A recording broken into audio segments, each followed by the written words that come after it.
سلام د نن سهار د 9 بجو خبرونو ته مو زه سمیع الله امینی هرکلی وایم. د ملي امنیت سلاکار له امنیتي او دفاعي بنسټونو غوښتل چې د کونړ د ناړۍ ولسوالۍ اړوند د ډیورنډ پر فرضي کرښې د پاکستاني ځواکونو د خپلسریو په اړه لازم اقدامات وکړي. حمدالله محب تېره ورځ د امنیتي سکتور په مشرتابه ناسته کې زیاته کړه چې د ډیورنډ فرضي کرښې په اوږدو کې شته ستونزې او اندېښنې په ګوته کړي څو پر وړاندې بیړني او ضروري اقدامات وشي.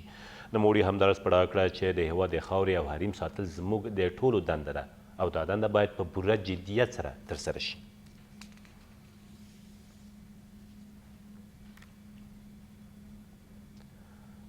له دې سره سم افغان حکومت ډیورنډ فرضي کرښې ته پر نږدې سیمو د پاکستانیو پوځیانو راکړیز بریدونه د نړیوالو قوانینو ښکاره نقض بللی او هغه یې غندلی دی. د ولسمشر ویان زیاتوي افغان حکومت د پاکستان له لوري د دغه ډول اقداماتو د سمدستي درېدو غوښتنه کوي.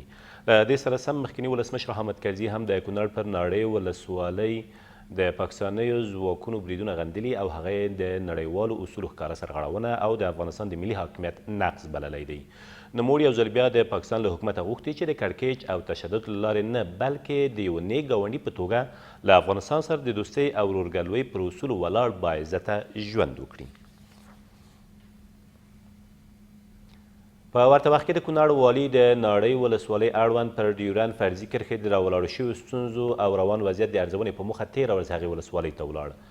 عبدالستار میرزاکوال وایي د ډیورنډ فرضي کرښې په اوږدو کې د پاکستانیو ځواکونو له لوري د پوځي تاسیساتو د جوړولو په اړه یې ټول معلومات له مرکزي حکومت سره شریک کړي او د همګړۍ وضعیت نورماله دی.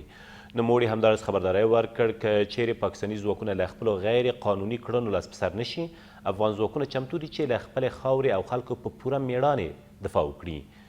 له تېرو 3 ورځو راهیسې د کونړ د ناړۍ ولسوالۍ په تورکمر سیمه کې د پاکستاني ځواکونو د خپلسریو له امله د افغان او پاکستاني ځواکونو ترمنځ په وقفهیي توګه نښتې ترسره شوي چې په ترڅ کې تر اوسه 3 مېرمنو خپل ژوند له لاسه ورکړی او 4 نور ولسي وګړي ټپیان شوي دي.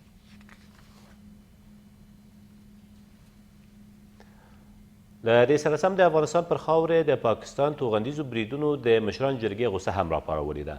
د دغې جرګې غړو له افغان حکومته غوښتي چې د دغو بریدونو د دوام په صورت کې باید پاکستان ته ورته ځواب ورکړي او د دغه هیواد د دې کړنو په تړاو ملګرو ملتونو ته هم شکایت وکړي.